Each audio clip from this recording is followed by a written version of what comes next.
नमस्कार प्यारे विद्यार्थियों, आप सभी का स्वागत है एमएम मैथ्स पर। नीट की इस रिवीजन मास्टर सीरीज़ के अंदर एक बहुत इंपॉर्टेंट टॉपिक मैं लेके आपके लिए आया हूँ। क्या बोल रहा है भाई तू? कोई बात नहीं। नीट की इस रिवीजन सीरीज़ के लिए मैं आपके लिए एक बहुत महत्वपूर्ण टॉपिक लेके आया हूँ जिसका नाम है coagulation of blood and lymph. Lymph के अंदर थोड़ा कंफ्यूजन होता है और इस टॉपिक को अगर लिंक्ड रिएक्शन का जो ये टॉपिक है जिसको अपन कैस्केड प्रोसेस बोलते हैं, क्या बोलते हैं इसको बेटे? इसको बोलते हैं कैस्केड। कैस्केड ये अरे बेटे पेन क्या, एक तो मास्टर की कैस्केड प्रोसेस। कौन सा प्रोसेस बोलते हैं इसको? कैस्केड प्रोसेस बोलते हैं। अब कैस्केड प्रोसेस को क्यों बोलते हैं? क्योंकि ये एक तरह का क्या है कि लिंक, क्या कहते हैं, ये लिंक्ड जो रिएक्शन होती है ना, एक दूसरे से लिंक रिएक्शन का प्रोसेस है। It is a linked reaction. कौन सी रिएक्शन? लिंक्ड रिएक्शन का एक प्रोसेस है जिसके अंदर हर रिएक्शन एक दूसरी रिएक्शन पर क्या होती है, डिपेंड होती है। एक्चुअली में उसी के थ्रू अपना जो ब्लड होता है वो कोगुलेट होता है, एक तरीके से थक्का बनता है। जैसे कि आपने कभी देखा होगा कि अपने हाथ पर, शरीर पे कहीं पे भी चोट लग जाए और ब्लीडिंग स्टार्ट हो जाए तो कुछ देर बाद अपन उसको रुई लगाते हैं, कपड़ा जो भी लगा के रखते हैं। उसके बाद क्या होता है, वहाँ पर एक रेडिश ब्राउन सा कुछ जमा हो जाता है, कुछ धागे नुमा स्ट्रक्चर, एक खुरदरा सा सरफेस स्ट्रक्चर ड्रॉ हो जाता है जिससे कि हमारा जो है ब्लीडिंग रुक जाती है। उसके बारे में थोड़ा डिटेल में पढ़ेंगे अपन कि what is a coagulate. Actually में वो यहाँ पर थक्का जम चुका है जिसे अपन साइंस में कोगुलेशन बोलते हैं, कोगुलेट बोलते हैं या क्लॉट बोलते हैं। उसका अपनी बॉडी में किस तरीके से फंक्शन होगा, किस तरीके से उसकी क्या फिजियोलॉजी है, उसका फंक्शन कैसे बन रहा है, वो समझने की कोशिश करते हैं अपन। ठीक है, देखो मैंने यहाँ पे क्या लिखा है, लिंक रिएक्शन का प्रोसेस लिखा है। इसका मतलब हर रिएक्शन एक दूसरे से क्या होगी, लिंक्ड होगी। तो देखें एक बार कि किस तरीके से हमको एक्चुअल में चाहिए क्या। मैंने कहा कि जो क्लॉट बना है, जहाँ पे ब्लीडिंग हो रही थी वहाँ पे क्या, किस चीज़ का क्लॉट बना है, वहाँ पर फाइब्रिन जो धागे हैं। कौन से धागे? फाइब्रिन। फाइब्रिन यहाँ पे क्यों लिख रहा हूँ? क्योंकि ये जो फाइब्रिन बनने वाला जो अपना एंड प्रोडक्ट है, फाइब्रिन कौन सा प्रोटीन के क्या कैसे धागों को क्या बोलेंगे, फाइबर लाइक स्ट्रक्चर का एक प्रोटीन वहाँ पर जमा हो चुका है। उसके साथ साथ प्लेटलेट्स, जो आपने कहा था कि हमने एक प्रोटीन पढ़ा है, कि हमने आरबीसी पढ़ा है जिसको अपन एरिथ्रोसाइट्स बोलते हैं, डब्ल्यूबीसी पढ़ा है ल्यूकोसाइट्स बोलते हैं, हमने प्लेटलेट्स पढ़ा है जिसको अपन थ्रोम्बोसाइट्स बोलते हैं। वो भी उसके नीचे हमने पढ़ा था कि एनसीईआरटी में पढ़ा है कि उसका फंक्शन ये है कि क्लॉट में थक्का जमाने में, कोगुलेशन में हेल्प करता है वो। तो हाँ, फाइब्रिन भी होता है वहाँ पर और प्लेटलेट्स भी होता है, दोनों कैसे साथ मिलकर काम कर रहे हैं ये समझते हैं। हमने डब्ल्यूबीसी के अंदर ये जो डब्ल्यूबीसी के अलावा क्या हमने सेल्स पढ़ा था, आरबीसी, डब्ल्यूबीसी एंड प्लेटलेट्स, और हमने साथ में क्या पढ़ा था, प्लाज्मा। प्लाज्मा के पास क्या होता है, प्रोटीन होता है। प्रोटीन में हमने फाइब्रिनोजन भी पढ़ा था। तो फाइब्रिनोजन से ही क्या बना है, फाइब्रिन बना है।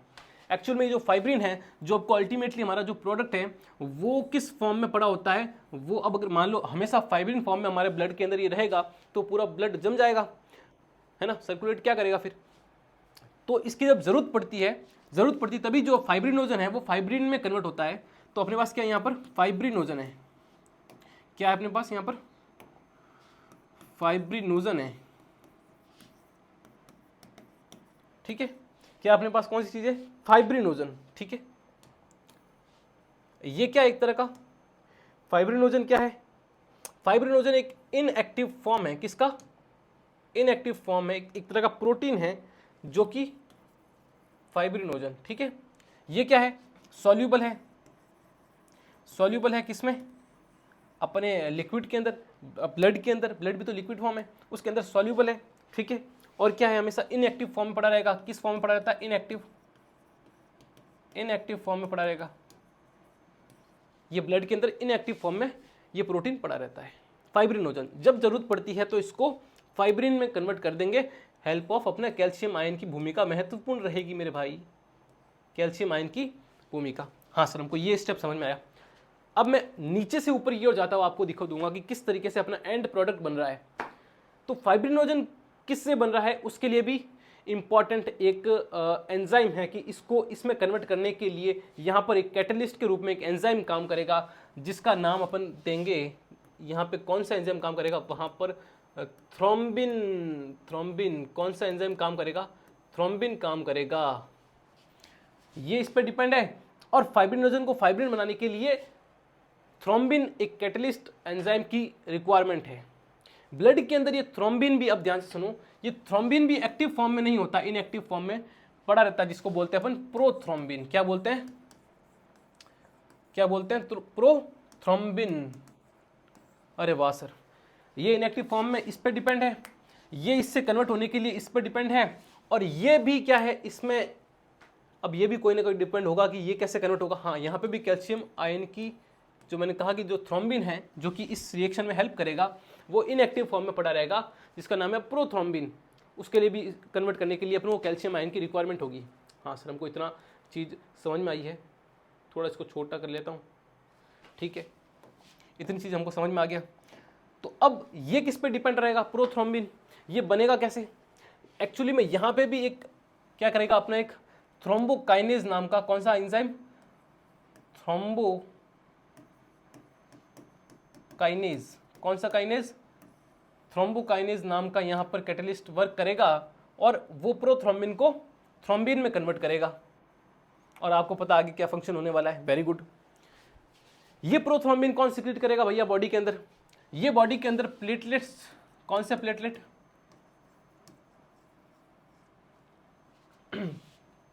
अपने जो प्लेटलेट्स हैं, यहाँ पे टी कर दे भैया, प्लेटलेट्स जो भी है, जो डैमेज प्लेटलेट्स हैं, जो कहाँ पर सिक्रीट हुए हैं, जहाँ पे ब्लीडिंग हो रही है, वहाँ पे आकर प्लेटलेट्स सबसे पहला काम ये करेंगे कि जैसे ब्लीडिंग स्टार्ट हुई तो प्लेटलेट्स वहाँ पे आकर फूलना स्टार्ट कर देंगे, थोड़ा अपने आप को वाइड करना स्टार्ट करेंगे ताकि वो ब्लड रुक जाए, लेकिन रुकता नहीं है ऑब्वियसली, प्लेटलेट्स अकेला नहीं रोक पाएगा। उसके लिए अपन को मेनली इस प्लेटलेट के साथ ये फाइब्रिन धागे जुड़ेंगे।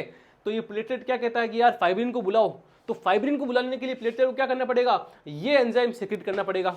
तो यहाँ पर ये एंजाइम कौन सिक्रीट कर रहा है अपना, यहाँ पर ये एंजाइम जो है, ये प्लेटलेट्स जो है ये एंजाइम सिक्रीट करना स्टार्ट कर देते हैं। कौन से वाले, जहाँ पर डैमेज हो चुके हैं, जो कि एक्चुअल में कहाँ पर, जहाँ अपनी ब्लीडिंग स्टार्ट हुई है वहाँ पर ये प्लेटलेट्स, और अच्छा, और जो टिश्यू है वहाँ पर डैमेज, जो डैमेज टिश्यू है ना, जहाँ पर कट लगा है, जहाँ पर क्या लगा है, कट लगा है, वो भी क्या सिक्रीट करेगा, ये थ्रोम्बोकाइनेज सिक्रीट करना स्टार्ट करता है, और फिर ये रिएक्शन होनी स्टार्ट हो जाती है, और अल्टीमेटली अपने पास क्या बचता है, फाइब्रिन आ जाता है और प्लेटलेट्स। ठीक है, तो अपने पास क्या बचेगा भैया, अपने पास एक क्लॉट बन जाता है, क्या बन जाता है, क्लॉट बन जाता है वहाँ पर। और उस क्लॉट के अंदर क्या होता है, उसके अंदर होता है फाइब्रिन होता है प्लस प्लेटलेट्स होते हैं, फाइब्रिन प्रोटीन एंड प्लेटलेट्स होते हैं, ये सेल्स होती है। तो उससे क्या बन जाता है अपना एक रेडिश ब्राउन, कैसा, रेड प्लस हल्का ब्राउन कलर का एक क्लॉट बन जाता है। उसको क्या बोलते हैं, coagulation of blood. I hope आपको एक बार इसको वापस से स्क्रीनशॉट ले सकते हैं आप चाहे तो, इसका एक बार स्क्रीनशॉट ले लो आप आराम से, ठीक है।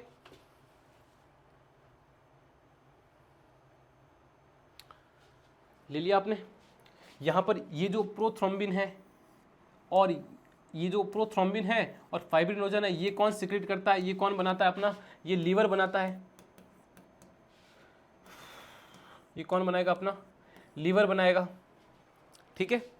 इसके लिए अपने पोटेशियम आयन रिक्वायर्ड होते हैं, सॉरी पोटेशियम नहीं, विटामिन के,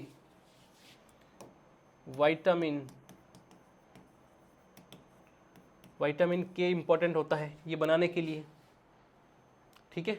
यहाँ पे कैल्शियम आयन इंपॉर्टेंट भूमिका अदा करते हैं अपनी। तो ये भी याद रखना कि यहाँ पर कैल्शियम आयन और विटामिन के क्लॉट बनाने के लिए बहुत इंपॉर्टेंट होते हैं। समझ में आया आपको, इसको भी एक बार उतार सकते हैं आप, ठीक है, स्क्रीनशॉट ले सकते हैं आप। नेक्स्ट अपन पढ़ने वाले हैं लिम्फ। क्या पढ़ेंगे अपन, लिम्फ पढ़ेंगे। चलिए देखते हैं लिम्फ, ये आ गया अपना लिम्फ, ये क्या आ गया अपना, लिम्फ आ गया। अब देखो लिम्फ का क्या फंक्शन है, इसको इजी तरीके से समझना स्टार्ट करिए कि लिम्फ का मेनली अपनी बॉडी में क्या फंक्शन होता है, लिम्फ एक्चुअली में है क्या। देखो हम ये जानते हैं कि ये कोई टिश्यू है, ये कोई टिश्यू है, ठीक है। और उस टिश्यू के अंदर ये जो रेड वाली आ रही है, ये क्या हमारी आर्टरी है, क्या हमारी, ये हमारी आर्टरी आ रही है। और ये ब्लू कलर वाली जो CO2 लेके जा रही है, ये आर्टरी आएगी यहाँ पर O2 लेकर, ये O2 इस टिश्यू को दे देगी और इस टिश्यू के अंदर जो रिएक्शन से बाई प्रोडक्ट के रूप में CO2 बनी है उसको कलेक्ट करते ही ये क्या बन जाएगी, अपनी वेन्स बन जाएगी। लेकिन यहाँ आते आते ये किस में कन्वर्ट हो गई है, यहाँ पर ये कैपिलरीज में डिवाइड हो जाती है। जब किसी टिश्यू के पास जाती है तो उसमें वाइडली तौर पर उसके पूरे रूप से वो कैपिलरीज से अपने आप को घेर लेती है वहाँ पे जाकर छोटी, क्योंकि ये आर्टरी पूरी घुस तो नहीं पाएगी इसके अंदर, इतनी बड़ी है, इसका विड्थ बहुत चौड़ा है, तो ये छोटी छोटी आर्टरीज के रूप में कन्वर्ट हो जाती है, वापस वेन में इस तरीके से कन्वर्ट होती है और क्या होता है उस पूरी के ऊपर फैल जाती है। तो उसको क्या बोलते हैं अपन, कैपिलरीज बोलेंगे। क्या बोलेंगे, ब्लड कैपिलरी बोलते हैं, ठीक है, जो कि ब्लड वेसल का एक तरह का छोटा छोटा भाग है, ठीक है। इतना हमको समझ में आया। यहाँ पर ये आसपास में क्या प्लाज्मा पड़ा है। अब अगर फ्लूइड की बात करें, क्योंकि लिम्फ क्या एक तरह का टिश्यू फ्लूइड बोलेंगे, इसको क्या बोलेंगे, जब आप एनसीईआरटी पढ़ोगे तो उसमें लिखा होगा कि ये क्या है, एक तरह का टिश्यू फ्लूइड है। कौन सा फ्लूइड है, टिश्यू फ्लूइड है। फ्लूइड की अगर बात करें अपन, फ्लूइड की बात करें, फ्लूइड की बात करते हैं, अगर बॉडी फ्लूइड की बात करें अपन, बॉडी वाटर, क्योंकि एनसीईआरटी इस तरीके से डोनेट करती है, बॉडी फ्लूइड की बात करें तो ये जो है अपना intercellular fluid, intercellular fluid and जो कि अपने सेल के अंदर है, जो कि सेल के अंदर प्रेजेंट है, वो क्या हो गया, अपना इंटरसेल्यूलर फ्लूइड हो गया एक तो, है ना, जो कि माइटोकॉन्ड्रिया के अलावा उन सेल ऑर्गेनेल्स के अंदर, सेल मेम्ब्रेन के अंदर जो भी फ्लूइड है वो तो क्या हो गया, अपना इंटरसेल्यूलर फ्लूइड। इसके अलावा जो ब्लड वेसल में और बहता है, इसके अलावा वो क्या है, एक्स्ट्रा सेल्यूलर फ्लूइड। इसके अलावा अब एक्स्ट्रा सेल्यूलर फ्लूइड भी कौन सा पार्ट में डिवाइड कर देंगे अपन, एक जो वेसल्स में बहता है, अपनी ब्लड वेसल्स में बहता है, उसको क्या बोल देंगे, वेस्कुलर फ्लूइड बोल देंगे। क्या बोल देंगे, वेस्कुलर, क्या बोल देंगे अपन, वेस्कुलर फ्लूइड बोल देंगे। और इन ब्लड के अलावा जो टिश्यू के अंदर और पड़ा रहेगा उसको क्या बोल देंगे अपन, इंटरस्टीडियल फ्लूइड। कौन सा फ्लूइड, इंटरस्टीडियल फ्लूइड। कौन सा फ्लूइड, इंटरस्टीडियल फ्लूइड। ये एक तरह का क्या है, ये एक तरह का क्या है अपना लिम्फ, इसी का एक तरह का पार्ट हो जाएगा, जो कि ना तो सेल के अंदर वाला फ्लूइड है, ना कि वेसल्स के अंदर बहने वाला फ्लूइड है, कुछ अलग ही टाइप की वेसल्स के अंदर, यानी लिम्फाइटिक वेसल्स के अंदर बहने वाला फ्लूइड है, एक तरह का इंटरस्टीडियल फ्लूइड है। ये भी इंटरस्टीडियल फ्लूइड है। अब होगा क्या यहाँ पर ये समझने की कोशिश करिए कि ये जो कैपिलरीज बनी है यहाँ पर, ठीक है, यहाँ से इस कैपिलरीज के अंदर छिद्र भी होते, छोटे छोटे छिद्र होंगे, ये सारा लिक्विड अंदर आएगा, ठीक है, आरबीसी को छोड़कर डिफ्यूजन होगा, ठीक है, इस प्लाज्मा के अंदर आएगा, डब्ल्यूबीसी भी आएगी, प्लेटलेट्स भी आएंगे, प्रोटीन भी आएगा, बहुत कुछ आएगा, लेकिन वापस चला जाएगा। लेकिन सारा वापस नहीं जाएगा, अराउंड 70% तो वापस चला जाएगा, लेकिन 30% के आसपास जो फ्लूइड होगा, जो इस इंटरस्टीडियल फ्लूइड के अंदर आया, इंटरस्टीलियर जो है गैप के अंदर आया है, उसमें से सारा वापस इसके अंदर नहीं जाएगा, 30% यहाँ पे रुक जाएगा। तो ये तो ऐसे तो फूलता जाएगा ना भैया, फट जाएगा, समझो इसको। थोड़ा इसको ऊपर ले लूँ मैं, अब लिम्फ की ज़रूरत नहीं है तुमको, ठीक है, जो चीज़ इंपॉर्टेंट नहीं है मैं उसको इरेज कर दूँ। ये कैपिलरीज तुमने लिख लिया होगा यहाँ पर, ठीक है, ये 30% हटा रहा हूँ। तो जो 30% बच गया है वो यहाँ से क्या निकलेगी अपनी, यहाँ से एक लिम्फाइटिक वेसल्स निकलनी स्टार्ट हो जाएगी मेरे भाई। क्या स्टार्ट हो जाएगी, लिम्फाइटिक वेसल्स निकलनी स्टार्ट हो जाएगी। क्या स्टार्ट हो जाएगी, लिम्फाइटिक वेसल्स निकलनी स्टार्ट हो जाएगी पूरी बॉडी के अंदर, ऐसे साथ साथ में लिम्फाइटिक वेसल्स, और ये वाला फ्लूइड इसके अंदर आ जाएगा। अच्छा, तो ये वाला सिस्टम कौन सा, ये वेस्कुलर सिस्टम नहीं है, हमारा सिस्टम है, ये सारी अराउंड में मिलकर के वापस इन वेन्स के अंदर, अपनी आर्टरी और वेन्स के अंदर जुड़ जाएगा। तो जब सर वापस जोड़ना ही है तो बाहर क्यों निकाले अपन, ये नया सिस्टम बनाने की क्या जरूरत थी प्रकृति को, नेचर को। समझो इस चीज को कि ये अपना स्क्रीनिंग करने वाला सिस्टम है। कौन सा सिस्टम है, स्क्रीनिंग करने वाला। कि अब मान लो कोई किसान है, ठीक है, उसको अपनी खेत की मिट्टी की गुणवत्ता की जांच करानी है, तो क्या करता है वो, खेत में से कुछ मिट्टी को 2 फुट नीचे खोदता है और वहाँ से मिट्टी का सैंपल लेता है, एक पॉलीथीन डालता है, पैक करता है, और शहर के अंदर आता है। वहाँ पे कृषि भवन बना होता है, जहाँ पर जो है साइंटिस्ट होते हैं, कृषि वैज्ञानिक होते हैं, ठीक है, उनको बोलता है और कहता है कि अब इसकी जांच करो। वो क्या जांच करते हैं, उसकी वो जो भी चीज़ें होती है कि इसके अंदर क्या गुणवत्ता है, कौन से आयन की कमी है, पोटेशियम आयन कितना है इसके अंदर, इसकी एब्जॉर्प्शन करने की ताकत कितनी है, कहीं बंजर तो नहीं है, ये सारी चीज़ें उसकी जाँच करता है। तो वो जांच करने के लिए क्या पूरी खेत की मिट्टी लेके उसकी पूरा खेत की मिट्टी की जांच होगी? नहीं, उसका कुछ सैंपल ले लेता है। वो क्या करता है, उसका कुछ सैंपल लेके जांच करता है, तो इसका मतलब हमको पूरा का पता लग जाता है। उसी प्रकार से ये जो फ्लूइड हमारे बॉडी के अंदर हमारा ब्लड बह रहा है, उसके अंदर बाहर से कोई बैक्टीरिया तो नहीं आ गया है, बाहर से कोई माइक्रोब्स तो नहीं आ गए हैं। इन सारी चीज़ों की जांच करने के लिए कुछ पार्ट ये लिम्फेटिक सिस्टम में आता है, और ये क्या करता है, उसको स्क्रीनिंग करता है कि इसके अंदर कोई नया बैक्टीरिया तो नहीं आ गया है। इसका मतलब ये फटाफट से क्या करेगा, इम्यून रिस्पॉन्स करेगा। अगर मान लो आ गया उसके अंदर बैक्टीरिया, अगर बैक्टीरिया बाहर से कोई चीज़ आई है, वायरस आया, कोई भी अदर क्या कहते हैं पैरासाइट आया है, तो इस फ्लूइड में हो चाहे किसी फ्लूइड में हो, उसका छोटा सा पार्ट अगर लेंगे अपन, तो उसके अपन को मिल ही जाएगा वो चीज़। तो यहाँ पे क्या होता है कि स्क्रीनिंग होनी स्टार्ट हो जाती है। बीच बीच में यहाँ पे नोड्स भी बने होते हैं जो थोड़े फैले हुए होते हैं। अब ये नोड्स कहाँ पर होते हैं, जिसको अपन, ये तो होगी अपनी लिम्फाइटिक, क्या होगी अपनी लिम्फाइटिक वेसल्स, ये अपनी लिम्फाइटिक वेसल्स हो गई। ये लिम्फ नोड्स हो गए। कहाँ कहाँ पर हो गए अपन डिस्कस करेंगे। जहाँ पर WBC की मात्रा थोड़ी ज़्यादा होती है, जहाँ पर स्क्रीनिंग हो रही होती है कि इसके अंदर कोई गलत चीज़ तो नहीं है और आई है, तो फटाफट से ये फूल जाएंगे हमारे लिम्फ नोड्स, ठीक है, और यहाँ पर उसको मारने की कोशिश करेंगे फटाफट से। तो ये इसका मेनली क्या है, इसका फंक्शन है, अपन अगर डिस्कस करेंगे तो आपको समझ में आ चुका है कि यहाँ पर लिम्फ वेसल क्या काम कर रही है। आगे चलिए देखते हैं। इसके लिम्फ नोड्स की बात कर रहे थे, कहाँ कहाँ पर होते हैं अपने, ये अपने भैया होते हैं नेक रीजन में, ठीक है। इस डायग्राम में देखो, यहाँ पर ये रहा नेक रीजन में, ये जो आपको फुले हुए ग्रीन ग्रीन डॉट्स दिख रहे हैं, ये ग्रीन ग्रीन डॉट्स दिख रहे हैं जो कि एब्डोमेन में है, अपने हैंड्स में है, आर्मपिट्स पर है, ठीक है, चेस्ट पर भी होते हैं ये, और अपने नेक रीजन पर है, नेक पर है, उसके बाद चेस्ट पर है, और अपने जो आर्मपिट है आर्मपिट्स पर है, ठीक है, यानी हैंड्स यहाँ पर भी है, और एब्डोमेन में है, एब्डोमेन्स, ठीक है, यानी नीचे वाला हिस्सा एब्डोमेन, डायफ्राम के नीचे वाला यहाँ पर, ये देखो ये नोड से यहाँ पर जांच होती है। ये नेक जो है, नेक रीजन जो है अपना, यहाँ पे भी होते हैं जो डॉक्टर चेक करता है, एक्चुअली में यहाँ पे चेक करता है। यहाँ पे जो टॉन्सिल्स है वो भी एक तरह के क्या है, लिम्फ नोड्स हैं।